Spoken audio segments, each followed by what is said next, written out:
সম্মানিত উপস্থিতি, আসসালামু আলাইকুম।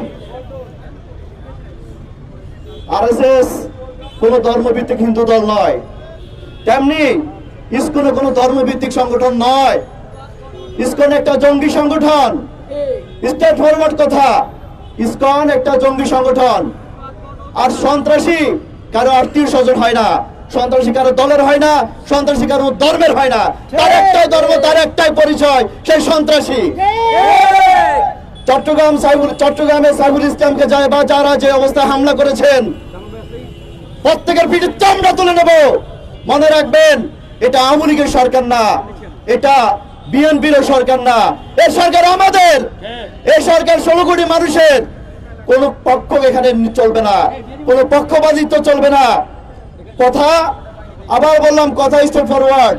যে বা যারা সহিংসতার চেষ্টা করবে বাংলাদেশে, ধরে ধরে তাদেরকে ল্যাম্পপোস্টের সামনে ধরে রাখবো, জুড়িয়ে দেবো ল্যাম্পপোস্টের সাথে। যদি এই কথার মাধ্যমে যদি জঙ্গিত্ব প্রকাশ পায়, তো আমি সবচেয়ে বড় জঙ্গি। ইসকন যে আধিপত্য বিস্তার করেছে পুরো পৃথিবীতে, তাদের কাজ কি আপনারা কি জানেন? ইসকনের কাজ কি পুরো বাংলাদেশে? রয়ের কাজ যা, ইসকনের কাজ তা। এদের কাজ হলে গিয়ে গুটি পাচারি করা। এদের কাজ হলে গিয়ে সব সময় শোষকের বিরুদ্ধে থাকা।